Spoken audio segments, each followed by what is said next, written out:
कृष्णा कृष्ण हरे राम राम राम हरे हरे।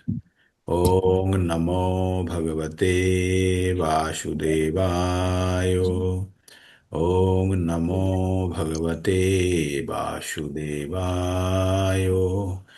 ओम नमो भगवते वासुदेवाय। ॐ अज्ञानतिमिरान्धस्य ज्ञानञ्जनाशलाकया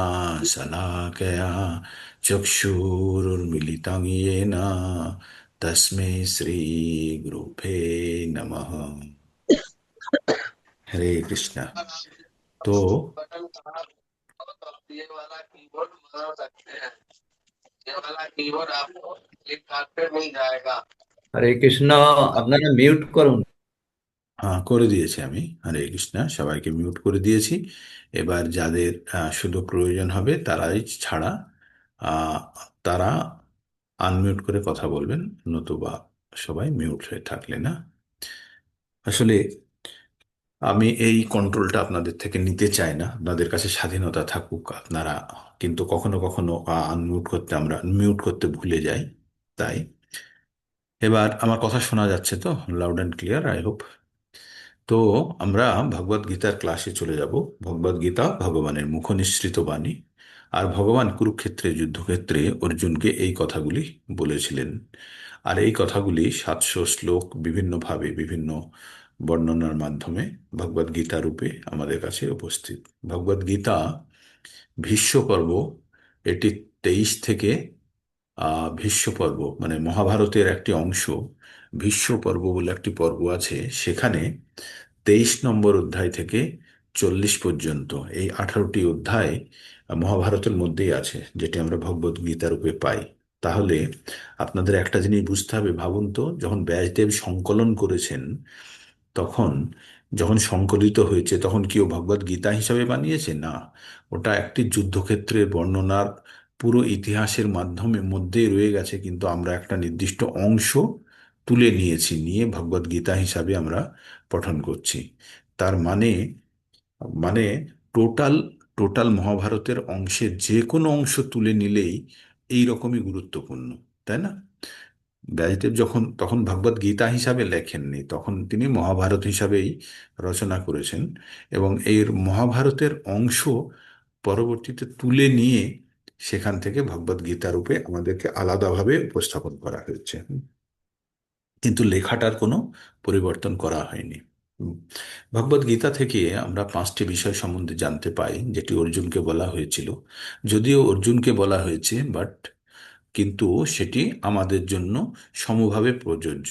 অর্জুন যখন যুদ্ধক্ষেত্রে কাউকে হত্যা করতে হবে অথবা কারোর দ্বারা হত্যা হবে নিজে, এইরকম অবস্থায় থেকে ভগবানের জ্ঞান গ্রহণ করেছিলেন। তখন যদি সে এই জ্ঞান গ্রহণ করে নিজেকে সম্পূর্ণরূপে নিয়ন্ত্রণে রেখে তার কর্তব্যে অটল থাকতে পারে, তাহলে ওই জ্ঞান অর্জন করে আমরা আমাদের জীবনের নিত্য নৈমিত্তিক বা দৈনন্দিন জীবনে আমরা এই জ্ঞানকে প্রয়োগ করতে পারি। হ্যাঁ, এই জ্ঞানকে আমরা প্রয়োগ করতে পারি।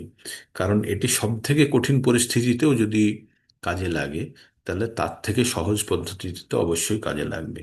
ভগবদ গীতা থেকে আমরা 5টি বিষয় সম্বন্ধে জ্ঞান অর্জন করি। 5টি বিষয় হচ্ছে ঈশ্বর, জীব, প্রকৃতি, সময় এবং কর্ম। এই 5টি বিষয়ের মধ্যে প্রথম 4টি বিষয় সম্পূর্ণরূপে ঈশ্বর বা ঈশ্বরের নিয়ন্ত্রণাধীন। আর অন্তিম বিষয়টি যেটি কর্ম, সেটিতে আ মনুষ্যের কিছুটা হলেও স্বাধীনতা আছে। তাই ভগবান এখানে আমাদেরকে কর্ম করার সম্পূর্ণরূপে অধিকার দিয়েছেন, যদিও ফলের আশা করতে মানা করেছেন 2-47 নম্বর শ্লোকে। কালকে সেটা আলোচনা করেছিলাম। আমি প্রতিদিন এই কথাগুলি, প্রতিদিন যে কোনো লেকচার খুললে আপনি পাবেন।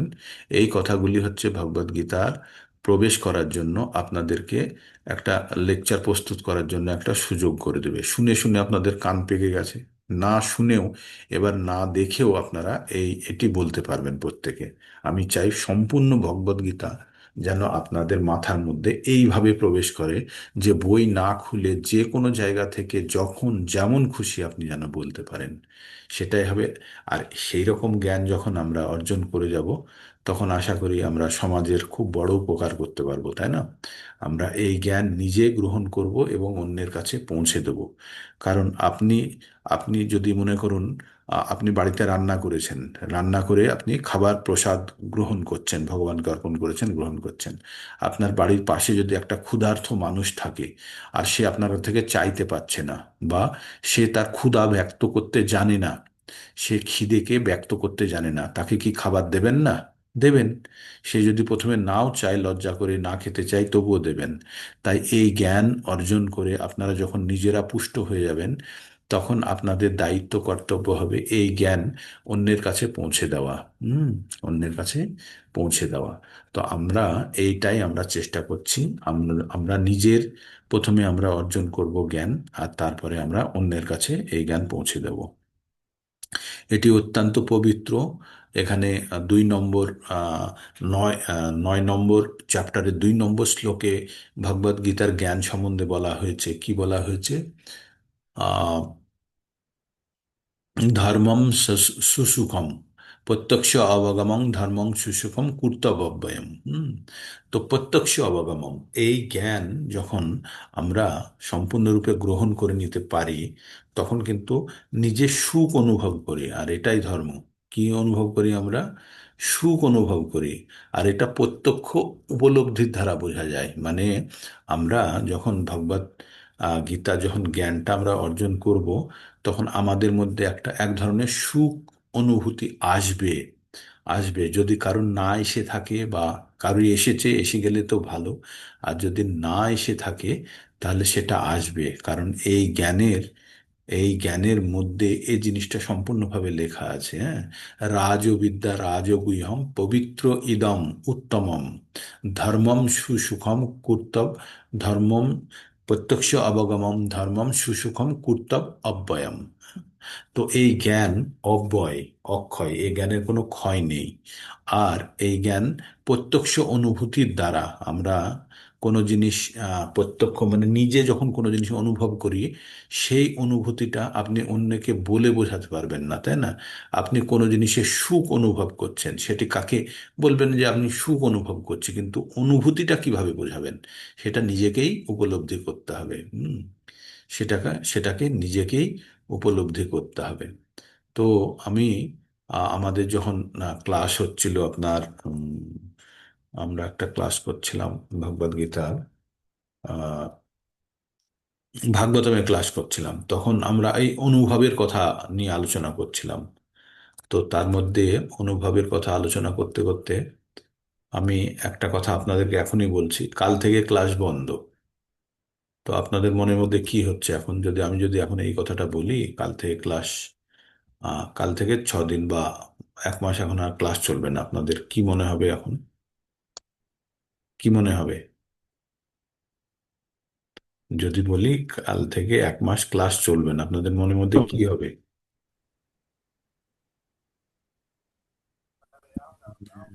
এটা কি হলো? প্রভু হঠাৎ করে না করলেন কেন? হতাশার সৃষ্টি হবে, একটা হতাশার সৃষ্টি হবে। এখন হচ্ছে না?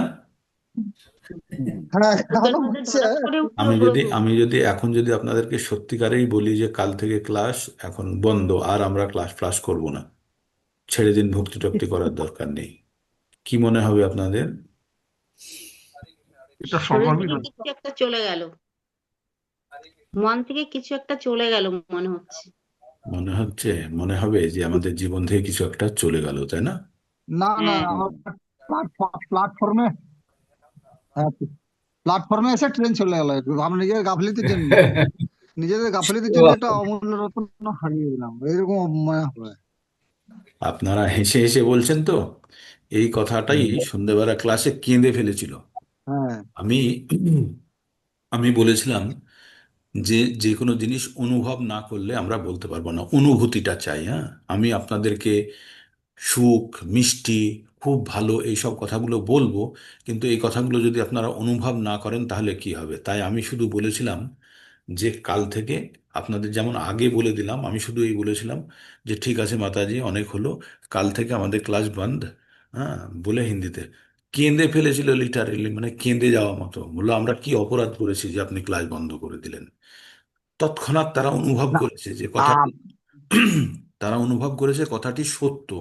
তো অনুভব, এই জিনিসটা অনুভব যখন আপনারা মানে আমরা যখন কোনো জিনিসকে নিজের থেকে বুঝবো যে এটি আমার জীবনে হচ্ছে, রাস্তাতে অনেক মৃতদেহ আমরা চলে যেতে যাই, দেখি দেখি তো তখন ভাবি যে ও চলে মরে গেছে, কিন্তু যখন নিজেদের আত্মীয় পরিজনের সঙ্গে হয় তখন আমরা সেটা প্রকৃত অর্থে অনুভব করি, তাই না?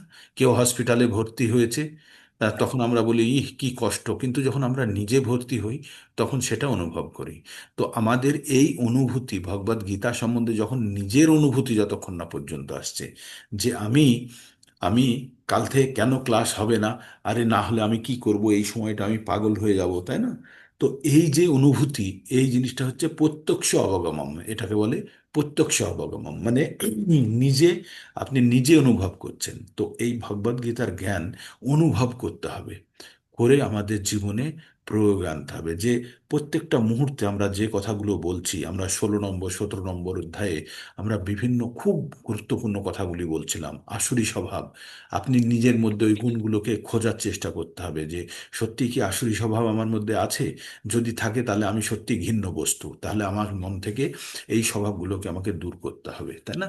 তো এইভাবেই যখন আমরা ভগবদ গীতার উপলব্ধি উপলব্ধি মানে নিজে যেটা বুঝছি সেটা নিজের উপরে চালিয়ে দেখতে হবে, তখন হবে ভগবদ গীতার প্রকৃত জ্ঞান অর্জন। হ্যাঁ, তো আমরা এইভাবে এগোচ্ছি, আমরা এগোতে এগোতে আমরা কোথায় পৌঁছেছি?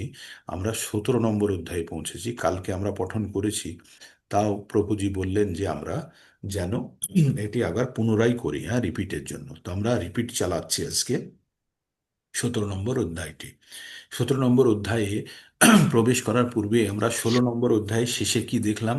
16 নম্বর অধ্যায়ের শেষে অর্জুনকে ভগবান দুটো খুব গুরুত্বপূর্ণ জ্ঞান দিলেন। জ্ঞান তো প্রচুর দিয়েছেন, কিন্তু ওইখানে গিয়ে ভগবান বললেন, 23 নম্বর শ্লোকে ভগবান বললেন, যো শাস্ত্রবিধম উৎসর্য যো শাস্ত্রবিধিম উৎসর্য বর্ততে কাম কারত না সা সিদ্ধিমবাপ্নোতি না সুখম না পরম গতিম।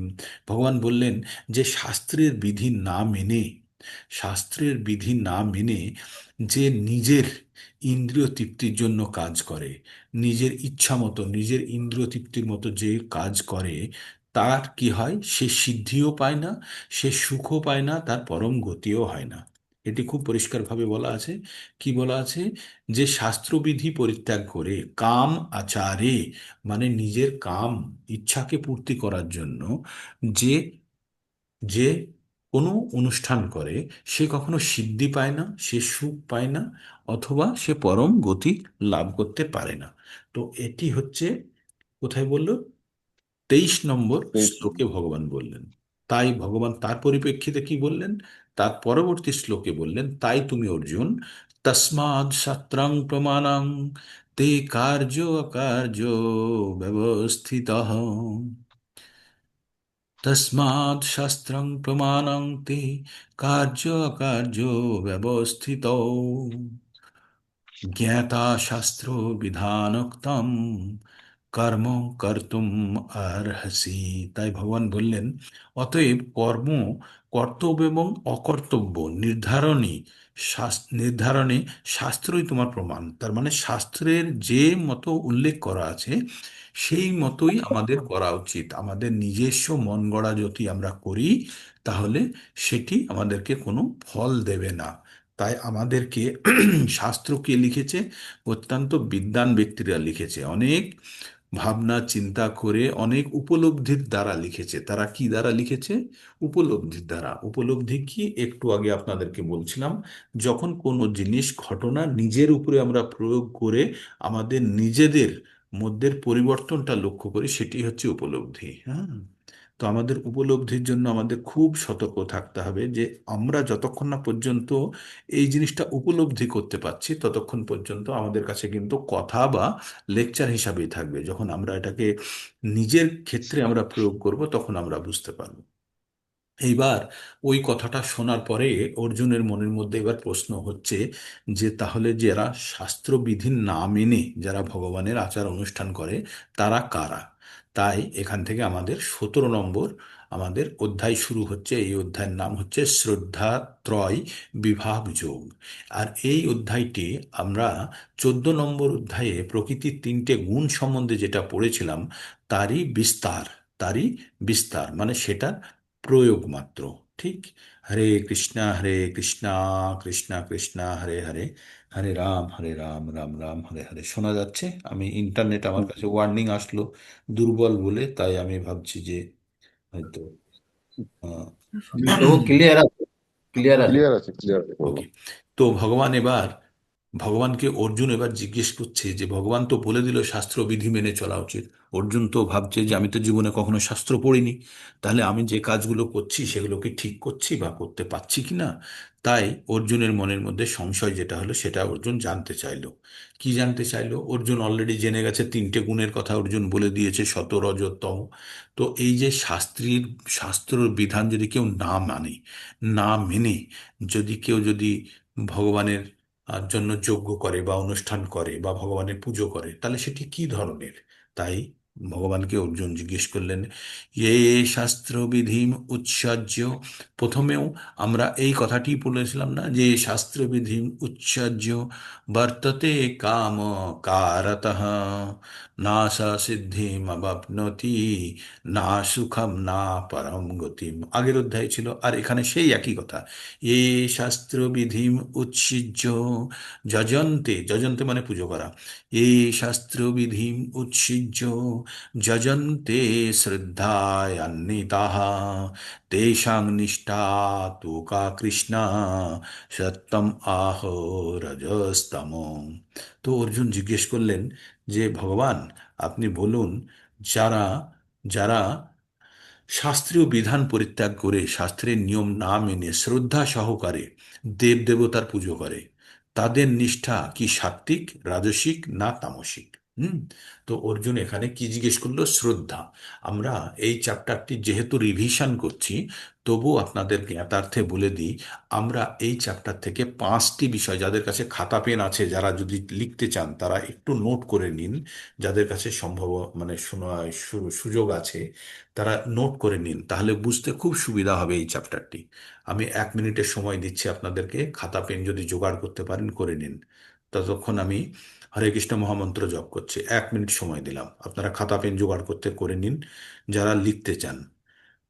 ততক্ষণ আমি মহামন্ত্র জপ করছি। হরে কৃষ্ণ কৃষ্ণ কৃষ্ণ হরে হরে, হরে রাম রাম রাম হরে হরে, হরে কৃষ্ণ কৃষ্ণ কৃষ্ণ হরে হরে, হরে রাম রাম রাম হরে হরে, হরে কৃষ্ণ কৃষ্ণ কৃষ্ণ হরে হরে, হরে রাম রাম রাম হরে হরে, হরে কৃষ্ণ কৃষ্ণ কৃষ্ণ হরে হরে, হরে রাম রাম রাম হরে হরে, হরে কৃষ্ণ কৃষ্ণ কৃষ্ণ হরে হরে, হরে রাম রাম রাম হরে হরে, হরে কৃষ্ণ কৃষ্ণ কৃষ্ণ হরে হরে, হরে রাম রাম রাম হরে হরে। তো যারা যাদের কাছে খাতা পেন আছে তারা নোট করুন। এই অধ্যায়ে আমরা প্রকৃতির 3টে গুণ, এই প্রকৃতির 3টে গুণ দ্বারা আমরা 5টি বিষয়ের উপরে আমরা আলোচনা করব বা শিক্ষা গ্রহণ করব। এই 5টি বিষয় কি? শ্রদ্ধা, আহার, যজ্ঞ, দান এবং তপস্যা। এই 5টি বিষয়কে আমরা 3টে গুণের চোখ দিয়ে দেখব। 3টে গুণ কি? শতগুণ হলে শ্রদ্ধা কেমন হয়, রজগুণ হলে শ্রদ্ধা কেমন হয়, তমগুণ হলে শ্রদ্ধা কেমন হয়, শতগুণ হলে আহার কেমন হয়, রজগুণ হলে আহার কেমন হয়, তমগুণ হলে আহার কেমন হয়, শতগুণের তপস্যা কি, রজগুণের তপস্যা কি, আর তমগুণের তপস্যা কি, শতগুণের যজ্ঞ কি, রজগুণের যজ্ঞ কি, তমগুণের যজ্ঞ কি, শতগুণের দান কি, রজগুণের দান কি, আর তমগুণের দান কি। হুম। তো এই 5টি বিষয়কে আমরা 3টে বিভাগ দ্বারা, 3টে গুণ দ্বারা কিভাবে প্রভাবিত সেটি আমরা জানার চেষ্টা করব। তারপরে আমরা চলে যাব ওং তৎসৎ বলে একটি কথা আমরা খুব ব্যবহার করি। ওং তৎসৎ এই কথাটি হচ্ছে ভগবানের ভগবানকে পরম ব্রহ্মরূপে যখন আমরা স্মরণ করি বা তখন আমরা ওং তৎসৎ বলি। তাহলে ওং তৎসৎ কথার পূর্ণ বিশ্লেষণ আমরা পড়ব শেষের 4টে শ্লোকে। ঠিক তাই আমরা যে কোনো শুভ কাজ করার শুরুতে এবং শেষে আমরা ওং তৎসৎ কথাটির ব্যবহার করি, যেটি স্বয়ং ভগবানকেই স্মরণ করার একটি প্রকার মাত্র। ঠিক, তো এবার আমরা প্রবেশ করছি। আপনাদের কাছে খাতা কলম এসে গেছে। 5টি বিষয় বলে দিয়েছি কি কি বিষয়ের উপরে আমরা এখানে শ্রবণ করব। 1 নম্বর হচ্ছে শ্রদ্ধা, আহার, যজ্ঞ, দান এবং তপস্যা। ঠিক, সিকোয়েন্স আলাদা হতে পারে, ক্রম আলাদা হতে পারে, কিন্তু বিষয় এই 5টি। আর এই 5টি বিষয় আমাদের প্রকৃতির 3টে গুণ দ্বারা কিভাবে প্রভাবিত, সেটা আমরা এখন জানার চেষ্টা করব। তো অর্জুন প্রথমেই প্রশ্ন করলো, ভগবান যারা শ্রদ্ধা সহকারে আহ, উম, যারা শ্রদ্ধা সহকারে পুজো অর্চনা করে, শ্রদ্ধা সহকারে করছে, কিন্তু শাস্ত্রের বিধান না মেনে, আর তাদেরকে কি বলা হবে, সাত্ত্বিক, রাজসিক না তামসিক? তার উত্তরে ভগবান এবার কি বলছে আমরা একটু শ্রবণ করি। এবার ভগবান 2 নম্বর শ্লোকে বলছেন, শ্রী ভগবান উবাচ ত্রিবিধা ভবতি শ্রদ্ধা দেহনাং সা স্বভাবজা সাত্ত্বিকী রাজসী চৈব তামসী চেতি তাং শৃণু। ভগবান কি বললেন? ত্রিবিধা ভবতি শ্রদ্ধা, শ্রী ভগবান উবাচ ত্রিবিধা ভবতি শ্রদ্ধা দেহিনাং সা স্বভাবজা সাত্ত্বিকী রাজসী চৈব তামসী চেতি তাং শৃণু। তো ভগবান বললেন যে আমি তোমাকে 3 ধরনের শ্রদ্ধার কথা, 3 প্রকার শ্রদ্ধার কথা বলবো, যেগুলি সত, রজ এবং তামসী গুণ দ্বারা প্রভাবিত। এই সম্বন্ধে তুমি এখন শ্রবণ করো। ঠিক, এবার তাহলে ভগবান এতে চলে যাচ্ছে। এবার আমরা কি সম্বন্ধে জানবো? এবার ভগবান 3 নম্বর শ্লোকে বলছেন, সত্তানুরূপা সর্বস্য শ্রদ্ধা ভবতি ভারত শ্রদ্ধাময় অহং পুরুষ যো যচ্ছ্রদ্ধ স এ স এষ স এব সহ সত্তানুরূপা সর্বস্য শ্রদ্ধা ভবতি ভারত শ্রদ্ধাময় অয়ং পুরুষ স যশ্রদ্ধ স এব স। তো ভগবান বললেন যে যে যেমন তার তেমন শ্রদ্ধা। হ্যাঁ, শ্রদ্ধা অনুসারে মানুষের অন্তঃকরণ অনুরূপ হয়। নিজ নিজ শ্রদ্ধা, যার যেমন শ্রদ্ধা আছে তার ভিতরটাও সেই রকমই হয়। আর সেই রকমের গুণের দ্বারা শ্রদ্ধাযুক্ত, সেই রকম শ্রদ্ধাবান। মানে বলছে, হে ভারত, সকলের শ্রদ্ধা নিজ নিজ অন্তঃকরণের অনুরূপ হয়। মানে নিজের গুণ অনুযায়ী নিজের শ্রদ্ধা হবে, সেই রকম গুণের প্রতি শ্রদ্ধাযুক্ত সে সেরকম শ্রদ্ধাবান। কথাটা আপনাদের কনফিউজিং মনে হলেও কথাটাতে কোনো ধরনের কনফিউশনের ব্যাপার নেই। যার মধ্যে যে যে গুণ দ্বারা প্রভাবিত, তার শ্রদ্ধা সেই রূপ। বোঝা গেল কি বললাম? যার মধ্যে যে গুণের প্রভাব বেশি, তার মধ্যে শ্রদ্ধা সেই রূপ শ্রদ্ধা হবে। কেউ যদি শতগুণে থাকে তাহলে শতগুণের শ্রদ্ধা হবে, কেউ যদি রজগুণের দ্বারা প্রভাবিত হয় তাহলে রজগুণের শ্রদ্ধা, আর সে যদি তমগুণে থাকে তাহলে তমগুণের শ্রদ্ধা। তাহলে এই শত, রজ আর তমগুণের শ্রদ্ধা কেমন, সেটি এবার অর্জুনের মনের মধ্যে প্রশ্ন হচ্ছে। তাই এবার ভগবান বলছেন, যজন্তে সাত্ত্বিকা দেবং যক্ষো রাক্ষসী রাজসাঃ প্রেতান ভূতাগণাং শ্চান্যে যজন্তে তামসা জনাঃ। ভগবান আগেরটায় কি বললো? ভগবান বললেন যে নিজ নিজ গুণ যে যেমন অনুসারে মানুষের শ্রদ্ধা হয়, নিজ নিজ গুণ অনুসারে। এবার তাহলে বলছে, যার যেমন গুণ সে সেই রকম ব্যক্তিদের পুজো করে, যার যেমন শ্রদ্ধা সে সেই রকম ব্যক্তিদের পূজা করে। এইবার বলছে, যারা শতগুণে থাকে তারা কাকে পুজো করে, যারা রজতে থাকে তারা কার পুজো করে, আর যারা তমতে বা আর তমগুণে থাকে তারা কার পুজো করে, তাই ভগবান বলছেন যজন্তে সাত্বিকা দেবান যক্ষ রাক্ষসী রাজসাঃ প্রেতান ভূতাগণাংশ্চন্নে যজন্তি তামসো জনাঃ। তাই বললেন যারা শতগুণে থাকে তারা দেব দেবতার পুজো করে। তার মানে দেব দেবতার পুজো করার জন্য যদি শ্রদ্ধা সহকারে যারা দেব দেবতার পুজো করে তারা শতগুণে অবস্থিত থেকে, যারা যক্ষ রাক্ষসের পুজো করে তারা রজগুণে থেকে, আর যারা প্রেত ভূত গন্ধের পুজো করে তারা তামসিক গুণ থেকে করে। ঠিক এই পর্যন্ত আমরা জানতে পারলাম সাত্ত্বিক ব্যক্তিরা দেব দেবতাদের পুজো করে, রাজসিক ব্যক্তিরা যক্ষ রাক্ষসদের পুজো করে এবং তামসিক ব্যক্তিরা ভূত ও প্রেত আত্মাদের পুজো করে।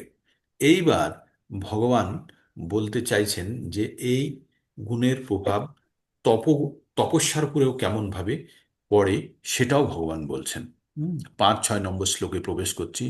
অশাস্ত্র বিহিতং ঘোরং তপন্তে যে তপোজনা দম্ভ অহংকার সংযুক্তা কামরাগ বলান্বিতাঃ কর্ষয়ন্তং শরীরস্থং ভূতগ্রামমচেতসঃ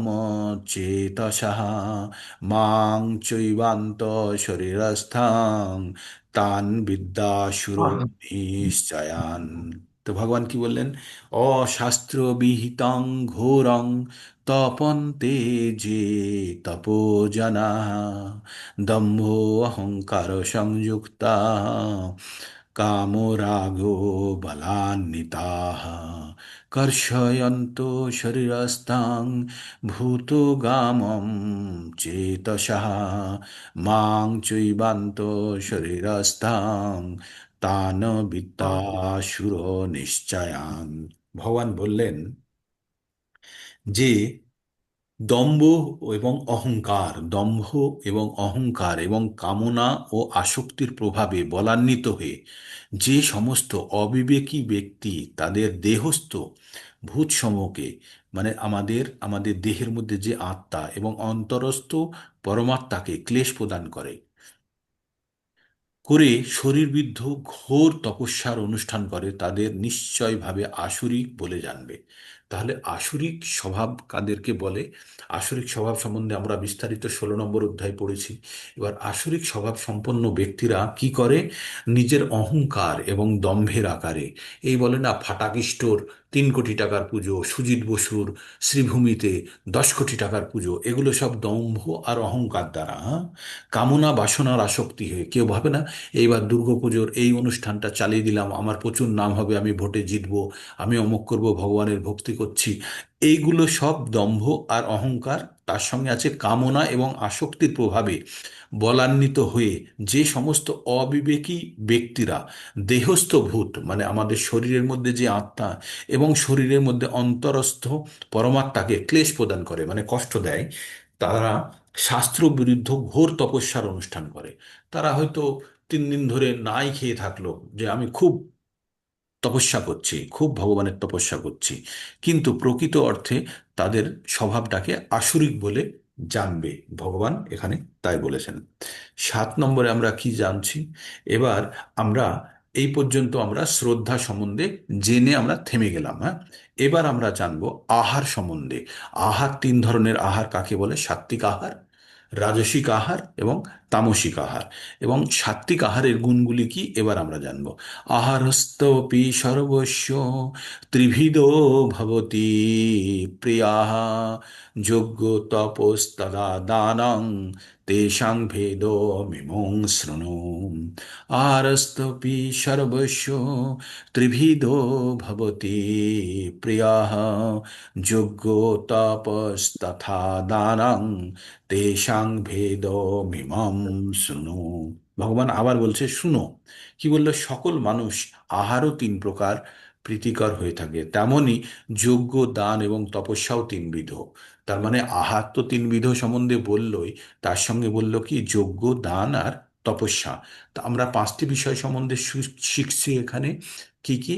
শ্রদ্ধা হয়ে গেছে আমাদের, তারপরে এবার পড়বো আহার সম্বন্ধে পড়ছি। আর কি কি বাকি থাকলো? যজ্ঞ, দান আর তপস্যা। হ্যাঁ, তো এই 5টি বিষয় সম্বন্ধে 3টে গুণের প্রভাব নিয়ে আমরা পড়বো। তো এখন আমরা পড়ছি কিসে? আমরা এখন পড়ছি আহার সম্বন্ধে। আহার কি? আয়ু, সত্য, বলা, আরোগ্য, সুখ, প্রীতি বিবর্ধনাঃ, রস্যা, স্নিগ্ধা, স্থিরা, হৃদ্যা, আহারাः সাত্ত্বিক প্রিয়াः।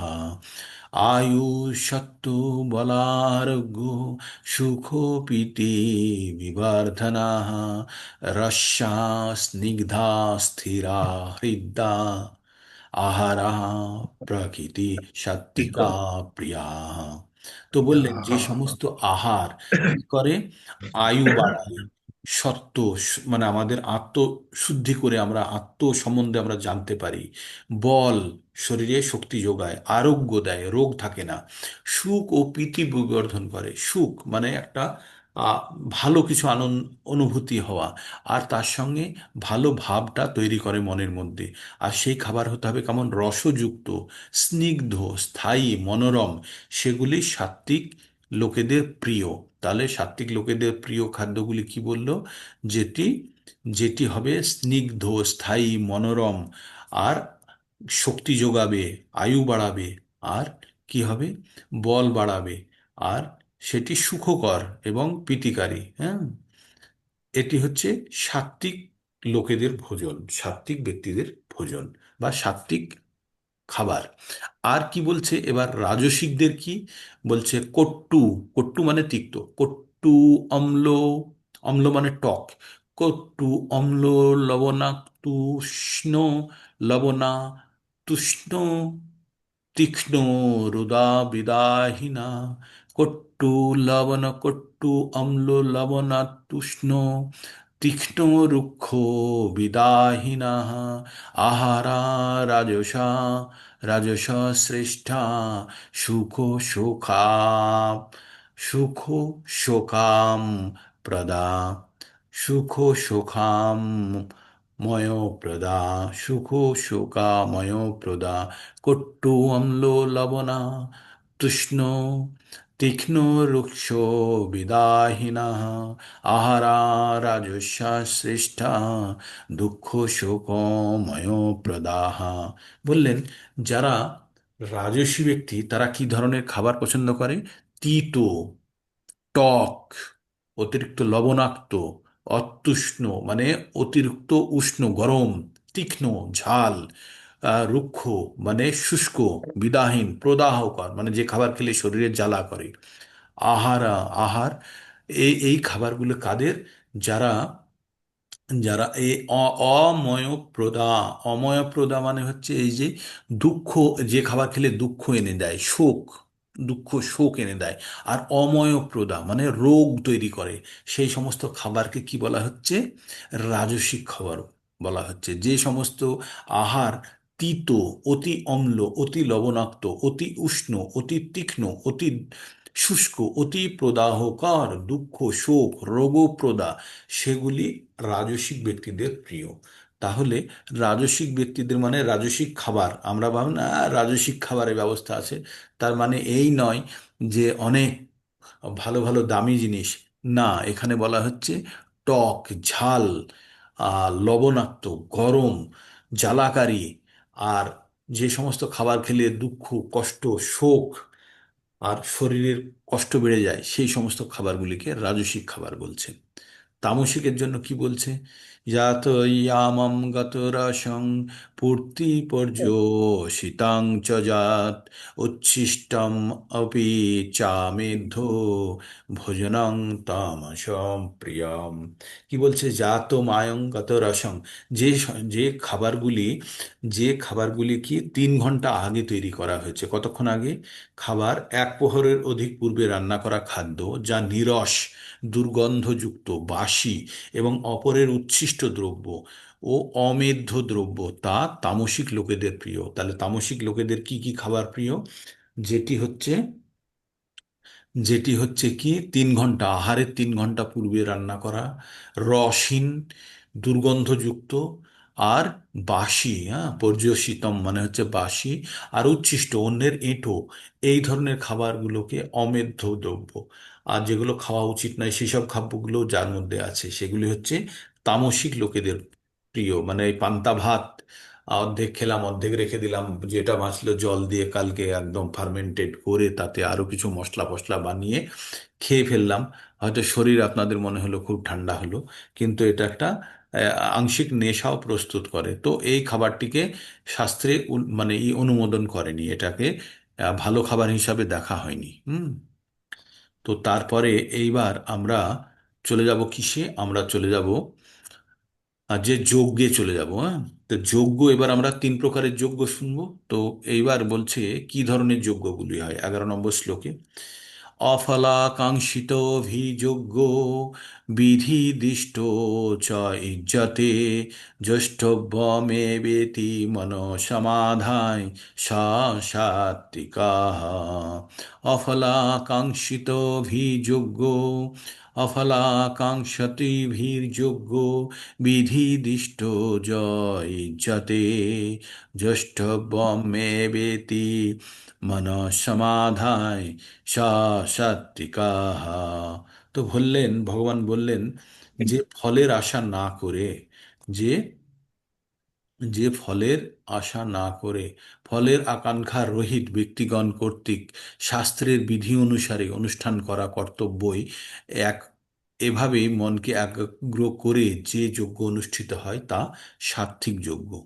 কি বললো? সাত্ত্বিক যজ্ঞ কি হলো? তাহলে ফলের আশা না করে যে যজ্ঞ করা হচ্ছে আর শাস্ত্রের বিধি মেনে যে যজ্ঞ করা হচ্ছে, শাস্ত্রের বিধি মেনে ফলের আকাঙ্ক্ষা না করে একাগ্রতার সঙ্গে যে যজ্ঞ করা হয় তাকে বলা হয় কি যজ্ঞ? তাকে বলা হয় সাত্বিক সাত্বিক যজ্ঞ। যজ্ঞ। এবার আমরা চলে যাব রাজসিক যজ্ঞ কাকে বলে। অভিসন্ধায় তু ফলং দম্ভার্থমপি চৈব জাত ইজ্জতে ভারত শ্রেষ্ঠ যজ্ঞং বিধি রাজসম। এবার রাজস্ব, রাজ মানে রাজ রজগুণ দ্বারা প্রভাবিত যে যজ্ঞ, সেটা কি বলছে?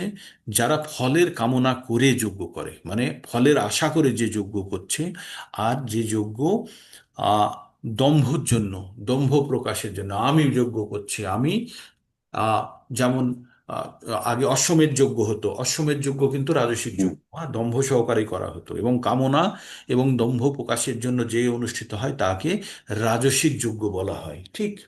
এবার আমরা পড়ব তামসিক যজ্ঞ কাকে বলে। তামসিক যজ্ঞ কি?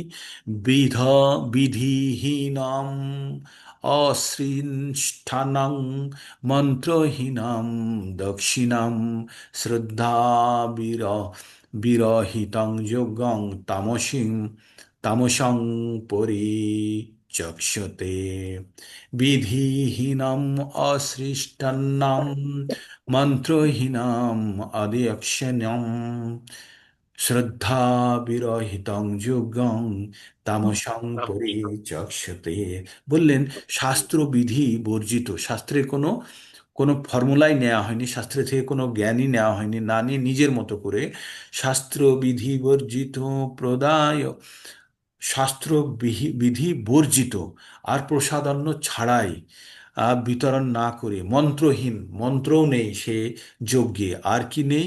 শ্রদ্ধা রহিত, তাতে শ্রদ্ধাও নেই, এইরকম যজ্ঞকে কি বলা হয়? তামসিক যজ্ঞ। তাহলে তামসিক যজ্ঞ কি? যে যজ্ঞ শাস্ত্র বিধি না মেনে, মন্ত্র না পড়ে, আহ, প্রসাদ বিতরণ না করে, দক্ষিণা না দিয়ে যে যজ্ঞ করা হয়, এই ধরনের যজ্ঞকে বলা হয় তামসিক যজ্ঞ।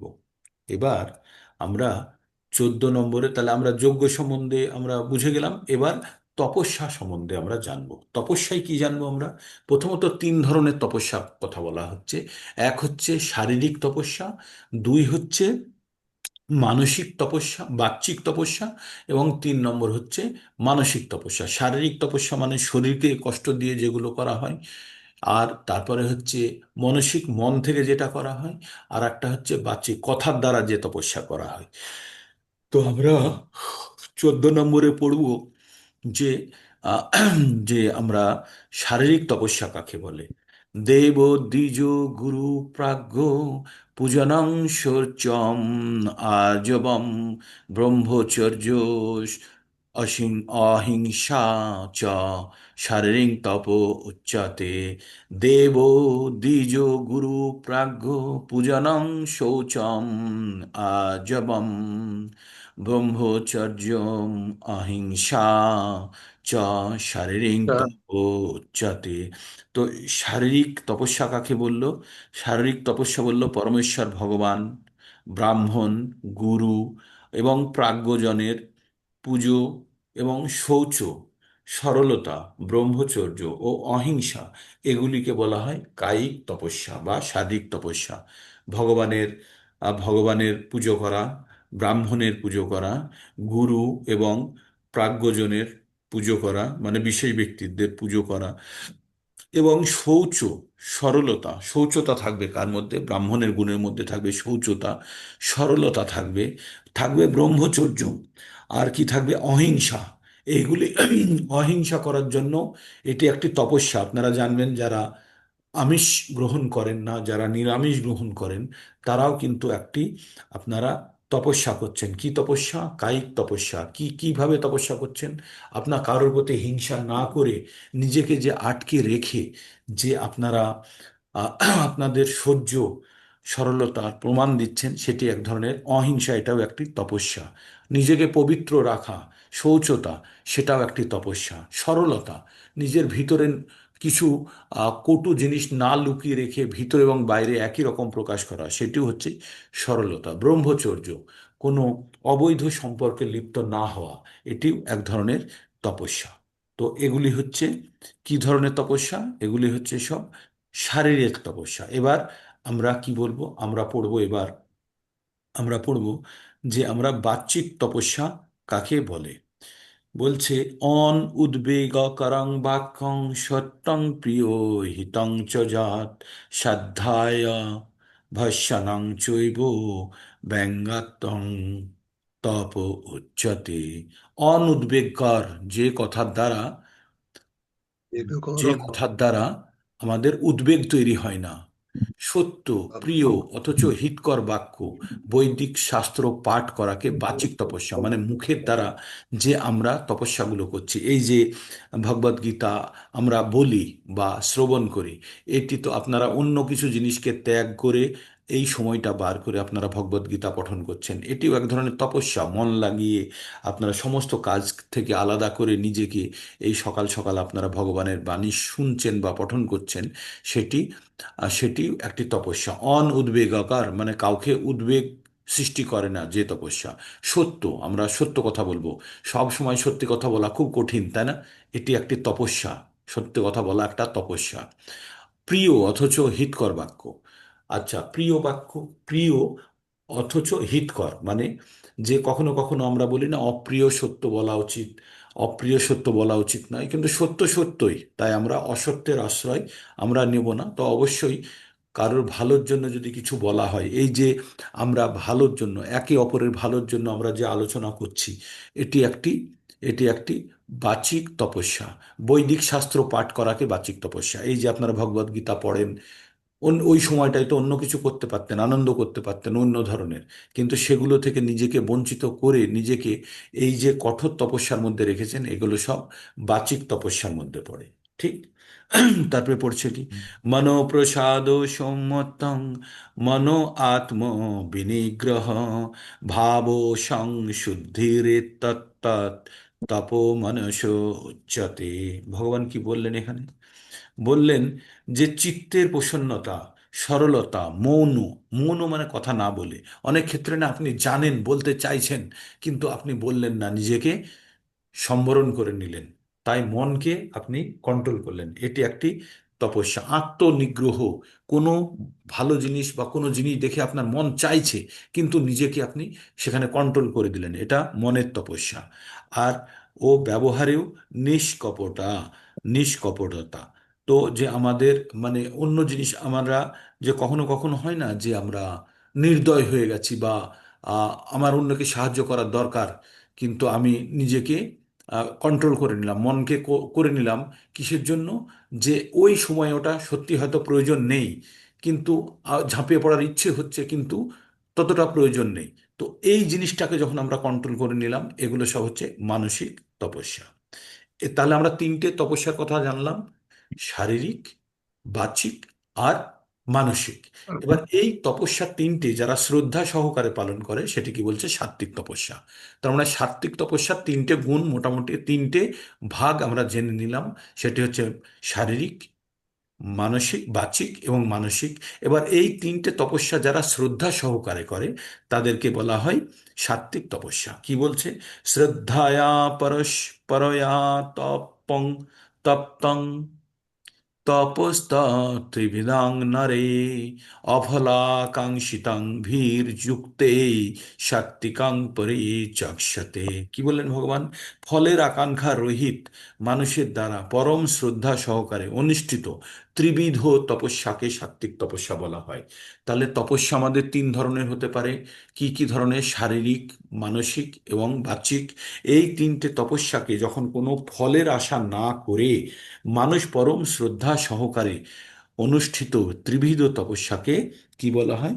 সাত্ত্বিক তপস্যা। এবার আমরা রাজসিক তপস্যা পড়ব। সৎকার মান পূজ্যার্থং তপোদম্ভেন চৈব যৎ ক্রিয়াতে তদিহ প্రోক্তং রাজসং চলম ধ্রুবম। বলছে দম্ভে, শ্রদ্ধা, মান, সম্মান, পুজো লাভের আশায় দম্ভ সহকারে যে তপস্যা করা হয় তাকে এই জগতে অনিত্য ও অনিশ্চিত রাজসিক তপস্যা বলা হয়। রাজসিক তপস্যা কি হলো তাহলে? শ্রদ্ধা, মান, পুজো লাভের আশায় দম্ভ সহকারে যে তপস্যা করা হয় তাকে বলা হয় অনিত্য এবং অনিশ্চিত রাজসিক তপস্যা। এটি নিত্য নয়, বেশি দিন থাকে না, কিছুদিন পরে এই তপস্যা যে ফল সেটি নষ্ট হয়ে যাবে। তারপরে আমরা 19 নম্বরে কি পড়ছি? মূঢ় গ্রাণেনাত্মনা যৎপীড়িয়া ক্রিয়াতে তপঃ পরম সত্তা সাধ্যার্থং বা তত্তাম তত্তামশোদাহিতম। ভগবান বললেন, যারা নিজ দেহে বুড়ো মূঢ়চিত আগ্রহের দ্বারা, বোকার মতো আগ্রহের দ্বারা তারা কি করে? নিজেকে কষ্ট দেয় এবং অন্যের অপরের বিনাশের জন্য তপস্যা করে, তাকে কি বলা হয়? যে অন্যের ক্ষতি করার জন্য তপস্যা করে তাকে বলা হয় তামসিক তপস্যা। আমরা আগে আলোচনা করেছি বিভিন্ন ধরনের রাজনৈতিক যে অনুষ্ঠানের দ্বারা তপস্যা অনুসরণ করা হয়, এগুলো সব তামসিক তপস্যা। এইবার আমরা দান, তিন প্রকারের দান পড়ব। কি কি দান? দা তো তার মানে আমরা পাঁচটি বিষয়ের মধ্যে কিন্তু চারটে পড়ে ফেললাম। কি কি পড়ে ফেললাম? শ্রদ্ধা, আহার, তপস্যা এবং যজ্ঞ আমরা কিন্তু পড়ে ফেলেছি। এবার আমরা দান, তিন প্রকারের দান পড়ব। দাতব্যমিতি যদ্দানং দ্রিয়তে অনুপকারিণে দেশে কালে চ পাত্রে চ তদ্দানং সাত্বিকাং শ্রিতম। তো ভগবান বললেন দান করা কর্তব্য, আমাদের দান করা কর্তব্য। তো প্রত্যুক তারের উপকারের মানে আমি এই দান করছি, তার পরিবর্তে আমি কিছু পাবো।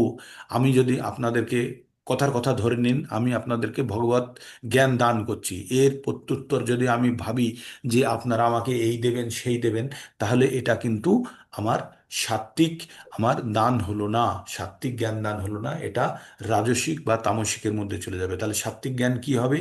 দান করা কর্তব্য মনে করা করে প্রত্য উপকারের আশা না করে উপযুক্ত স্থানে, উপযুক্ত সময়ে, উপযুক্ত পাত্রে যে দান করা হয় তাকে বলা হয় সাত্ত্বিক দান।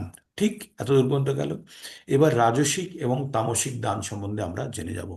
যত্তু, আগে কি বললাম? প্রত্যু উপকারার্থে না করে, প্রত্যু উপকার মানে উপকারের, আমি যেটা সাহায্য করলাম বা উপকার করলাম তার কোনো প্রতি উপকারের আশা না করে, ওই দিক থেকে উল্টো দিক থেকে আবার আশা না করে যেটা করি সেটা হলো সাত্ত্বিক। আর রাজসিকের কি বলছে? যত্তু প্রত্যুপা উপকারার্থাং ফলমুদিশ্য বা পুনঃ দীয়তে চ পরিক্লিষ্টং তদ্দানং রাজসং শ্রিতম আদেশকালে যদ্দানম পাত্রেভ্যশ্চ দীয়তে অসৎকৃতম অসৎকৃত অবজ্ঞাতম তত্তামস মুদাহিতম। কি বললেন? এখানে দুটো জিনিস বলেছে, রাজসিক দান এবং তামসিক দান এখানে একসঙ্গে বলেছে। এখানে বলছে যে দান যে দান পরোপকারের, মানে অন্যের থেকে আবার উপকার পাবো আশা করে যে ফল লাভের উদ্দেশ্যে অনুতাপ সহকারে যে দান করা হয় তাকে রাজসিক দান বলা হয়। যে আমি কাউকে সাহায্য করছি এই ভেবে যে ও আমাকে ভবিষ্যতে সাহায্য করবে বা আমাকে দান করবে, সেগুলোকে বলছে রাজসিক দান। কিন্তু তামসিক কাকে বলছে? অশুচি স্থানে, অশুভ সময়ে, অযোগ্য পাত্রে, অনাদরে, অবজ্ঞা সহকারে যে দান করা হয় তাকে তামসিক দান বলা হয়। যে তামসিক দান, এই যে রাজনৈতিক নেতারা কি করে, আরে তোকেও চেক দিলাম, নে টাকা, নে টাকা ছড়াচ্ছি বিলাচ্ছি, যদি দম্ভ অনু অনু অনু মানে দম্ভ এবং প্রত্যুত্তরের আশা করে যদি করে তাহলে সেটি হলো রাজসিক। কিন্তু যদি অশুচি, যাকে দান করা উচিত নয়, যে অশুভ সময় যখন তখন দান করা নয়, অযোগ্য পাত্রে যে দান পাওয়ার যোগ্য নয়, তাকে অনাদরে অবজ্ঞা সহকারে যে দান করা হয় তাকে তামসিক দান বলা হয়। তাহলে আমরা 5 ধরনের বিষয়ের উপরে পড়ে ফেললাম। এইবার পড়বো আমরা ওং তৎসৎ, এই কথাটির বিশ্লেষণের উপরে আমরা যাব। ওং তৎসদিতি নির্দেশ ব্রহ্মণ ত্রিবিধং শ্রিত ব্রাহ্মণাস্তেন বেদাশ্চ যজ্ঞাশ্চ বিধিত পুরা। তো ভগবান কি বললেন এখানে? বললেন যে ওং তৎসৎ, এই 3 প্রকার ব্রহ্ম নির্দেশক নাম শাস্ত্রে কথিত আছে। শাস্ত্রে আছে যে ওং তৎসৎ এটি হচ্ছে ব্রহ্ম নির্দেশক নাম। পুরাকালে এই নাম দ্বারা ব্রাহ্মণগণ বেদসমূহ ও যজ্ঞসমূহ বিহিত করেছেন, মানে যজ্ঞ করার জন্য বা আহ, বেদসমূহকে যখন আমরা পঠন করি তখন ওম তৎসৎ কথার উল্লেখ শুরুতে এবং শেষে করা হয়। তাই এবার ভগবান কি বলছেন? তস্মাদ ওং ইত্যুদাহৃত যজ্ঞ দান তপক্রিয়া প্রবর্তন্তে বিধানোক্ত সততং ব্রহ্মণ বাদিনম। তস্মাদং ইত্যুদাহৃত যজ্ঞদান তপক্রিয়া প্রবর্তন্তে বিধানোক্ত সততং ব্রহ্মবাদিনাম। তো ভগবান বললেন সেই হেতু, সেই জন্য কি করতে হবে? ব্রহ্মবাদীদের যজ্ঞ দান তপস্যা ও ক্রিয়াসমূহ সর্বদাই ওং এই শব্দ দ্বারা উচ্চারণ করে শাস্ত্রের বিধান অনুসারে অনুষ্ঠিত হয়ে যাবে। বলে না ওং স্বাহা, ওং স্বাহা, যে কোনো মন্ত্রের শুরুতে আমরা ওং যুক্ত করে দিই, দিয়ে আমরা উৎসর্গ করি, তাই না? যখন যজ্ঞ করা হয় তখন বলা হয় না ওং স্বাহা। তো এই যে ওং, ওং দিয়ে কিভাবে করে? যে যে কোনো, তাই আমাদেরও কথা হচ্ছে যে যজ্ঞ দান তপস্যা ক্রিয়াসমূহ সর্বদাই ওং শব্দ উচ্চারণের দ্বারা করার বিধিত আছে। এবার 25 নম্বরে কি বলছে? তদিত্তো নাভিসন্ধায় ফলং যজ্ঞ তপক্রিয়া দানশ্চ ত্রিবিধা প্রয়ান্তে মোক্ষকাঙ্ক্ষিভি। তদ্দিত্তো নাভিসন্ধায় ফলং যজ্ঞ তপক্রিয়া দান ক্রিয়াশ্চ ত্রিবিধা ক্রিয়ান্তে মোক্ষকাঙ্ক্ষিভি। ভগবান বললেন যে মুক্তিকামীরা, যারা মুক্তি চায়, তারা ফলের আকাঙ্ক্ষা না করে তৎ এই শব্দটি উচ্চারণ পূর্বক নানা প্রকার যজ্ঞ তপ দান তপস্যা এই অনুষ্ঠান করে থাকেন। তাহলে আমরা ওং দিয়েও, ওং উচ্চারণ করেও করি, আবার তৎ এই শব্দটি উচ্চারণ করেও এই 3 ধরনের কাজ করে থাকে ফলের আশা না করে কারা? যারা মুক্ত হতে চায়। তারপরে ভগবান কি বললেন? পরের শব্দটি বললেন 26 এবং 27। সদ্ভাবে সাধু ভাবে চ সদিত্যৎ পযুজ্যতে প্রযুজ্যতে প্রশস্তে কর্মণি তথা সৎশব্দ পার্থ যুজ্যতে যজ্ঞে তপসি দানে চ স্থিতি সদিতি চোচ্যতে কর্ম চৈব তদর্থিয়াং সদিতে অবিধীয়তে সদিতে অভিধীয়তে। বললেন, হে পার্থ, সৎভাবে ও সাধুভাবে সৎ শব্দটি প্রযোজ্য হয়। আমরা প্রযুক্ত হয়, আমরা কাউকে ভালো বলতে গেলে সৎ কথাটির জন্য সৎ ব্যক্তি, সৎ পুরুষ, সৎ কর্ম, এই সৎ কর্ম, সৎ কথাটি সকলের সামনে লাগিয়ে দিই। তেমনি শুভ এবং কর্মের সঙ্গে সৎ ব্যবহৃত হয়। যজ্ঞে তপস্যায় দানে সৎ শব্দটি উচ্চারিত হয়, সেহেতু ওই সকল কর্মে ব্রহ্ম দেশক বলে সৎ শব্দ।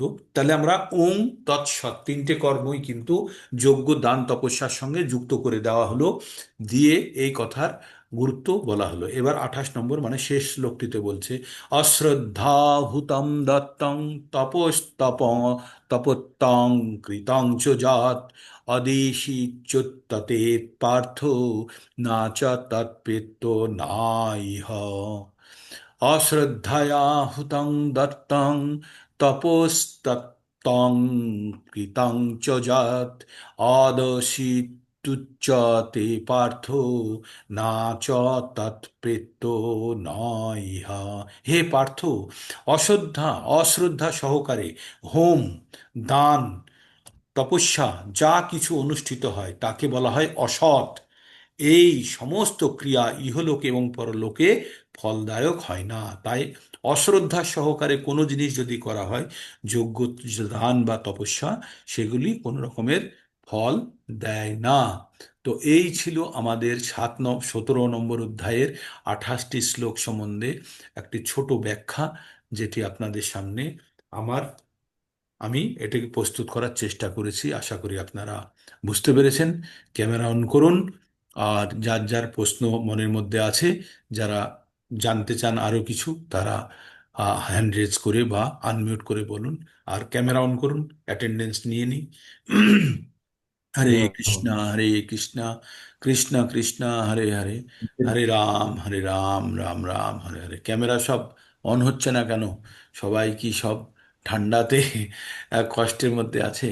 এই তো অন হতে শুরু করেছে। এই তো, আপনারা এত কষ্ট, এত ঠান্ডার মধ্যেও ভগবান ভক্তিতে লীন। ভগবান এর দাম অবশ্যই দেবে। তবে আমরা দানের মানে ফলের আশা না করেই কিন্তু আমরা আমাদের শুদ্ধিকরণের জন্য আমরা ভগবত ভক্তির পথে আমরা চলছি, তাই না?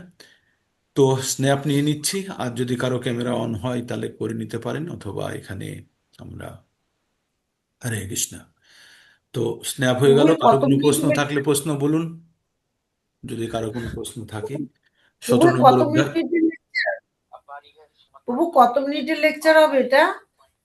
কত মিনিট তো অনেকটা সময় লাগবে মনে হচ্ছে।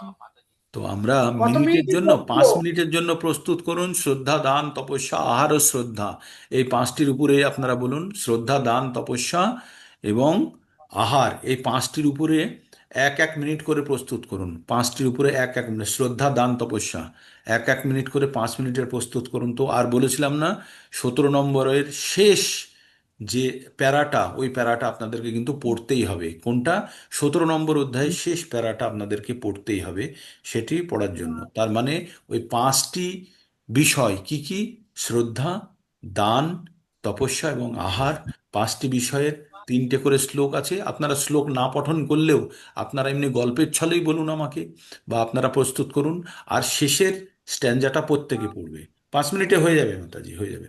চেষ্টা করুন না, যখন বড় জিনিসকে ছোট করার চেষ্টা করবেন, বারবার শুনুন। এই চ্যাপ্টারটি বারবার শুনুন, আর মনের মধ্যে ছোট ছোট নোট লিখে নিন। নিয়ে এই 5টি বিষয়ের উপরে 1-1 মিনিট করে বলুন। আর শেষের যে স্ট্যাঞ্জাটা, সেটি 1 মিনিটে পড়ুন। ঠিক এইভাবেই হবে, করতে হবে, এইভাবেই করুন আপনারা। ঠিক আছে। আর আমি এই সানডেতে যারা যারা পঠন করেনি এতদিন, তাদের মুখ থেকে শুনবো কারা কারা পঠন করেনি। সোমা মাতাজি করেনি, আর লক্ষ্মী গিরি রানী মাতাজি করেনি, বিনতা মাতাজি পড়েনি, স্বপ্না কোটাল মাতাজি পড়েনি, সোমা কর্মকার মাতাজি পড়েনি, আর অজিত শাহ প্রভুজি পড়েননি, আর আর যোগ জ্ঞানে যাজ্ঞনেশ্বর প্রভুজি এখনো পড়েননি, অভয় মাতাজি পড়েননি, বাকিরা মোটামুটি একবার দুবার পড়ে ফেলেছে, ঠিক আছে। শিপ্রা সাহা মাতাজি পড়েননি সম্ভবত। তো যারা যারা পড়েননি তারা অবশ্যই আগে পড়বেন, আর যারা প্রতিদিন পড়ে থাকেন তারা তো পড়বেনই, ঠিক। তো আপনারা এটা প্রস্তুত করুন, আমি র্যান্ডামলি জিজ্ঞেস করব, কিন্তু এদিন আপনাদের হ্যান্ডে আপনাদের চয়েসে হবে না, এই সানডে হবে আমার চয়েসে, আমি কাদেরকে পড়তে বলবো। তাই সবাই প্রস্তুত হয়ে থাকবেন, কমপক্ষে 7 থেকে 8 জনকে প্রস্তুত হয়ে থাকতে হবে। আর সেদিন আমি চাই যেন সব থেকে বেশি অ্যাটেন্ডেন্স হয়। সানডেতে আমি দেখি অ্যাটেন্ডেন্স কম হয়, না, সানডেতে আমার বেশি অ্যাটেন্ডেন্স দরকার। সেদিন তো ছুটির দিন, আরো বেশি পরিশ্রম করার দিন, তাই না? তো আজকে এখানে শেষ করে, আর কারো কিছু বলার আছে কোনো এই চারটে যারা পড়েন যারা পড়েননি, বহু বহু যে বললেন যারা পড়েননি, কিন্তু এই চাপে পড়ে যেন কেউ গ্রুপ ছেড়ে চলে যাবেন না। ওই দিন জয়েন করবেন, পড়বেন কি পড়বেন না সেটা আপনার, সব সম্পর্কে বলবো না। গ্রুপ ছাড়বেন না, চাপ যেন না আসে। না না, চেষ্টা ভয়ের করুন, কিছু নেই। যারা সবাই সাঁতরাতে চেষ্টা করুন। প্রভু, যারা সাঁতরাতে পারবে না তারা ডুবে যাবে, আর যারা ডুববে তারা অন্য কূলে পৌঁছতে পারবে না। তো আর আমাদের সকলকে আমরা তো অনুরোধ করছি এতদিন ধরে, একটু তো নিজেদের দায়িত্ব নিয়ে পঠন পাঠন করতে হবে, করবে, সবাই করবে, সবাই সিনসিয়ার এখানে, হ্যাঁ। এতদিন যারা টিকে আছে, আগে যারা কেটে গেছে কেটে গেছে, এখন যারা টিকে আছে প্রত্যেকে সিনসিয়ার, প্রত্যেকে ভক্তি করতে চায়, ঠিক আছে। তো ভয়ের কিছু নেই, সিনসিয়ার সবাই। তাই সবাই প্রস্তুত করুন, এটা আপনাদের উপকারের জন্য। আমার বেশি বেনিফিট হবে না, কিন্তু আমার হবে, একটু আধটু হবে বেনিফিট, যে আপনারা শিখলে আমি ফল পাবো, কিন্তু আপনাদের লাভটা আপনাদের বেশি হবে, তাই পঠন করুন, হ্যাঁ। হরে কৃষ্ণ প্রভু, হরে কৃষ্ণ। বলুন, প্রভু, বলুন। বলছি কি যে 18 নম্বরের শ্লোকের যে অনুবাদটা সেটাই পড়বো লাস্টে।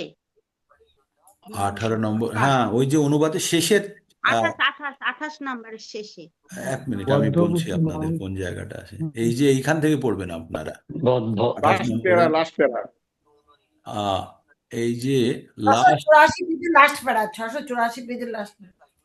আচ্ছা, বললাম না, বদ্ধ অবস্থায় মানুষ দেব দেবী ভূত প্রেত অথবা কুবের আদি যক্ষদের পুজো করার প্রতি আসক্ত থাকে, এইখান থেকে এটি হচ্ছে সপ্তদশ অধ্যায়ের বক্তব্য এই পর্যন্ত, ঠিক আছে। আচ্ছা, ঠিক আছে। হরে কৃষ্ণ কৃষ্ণ কৃষ্ণ হরে হরে, হরে রাম রাম রাম হরে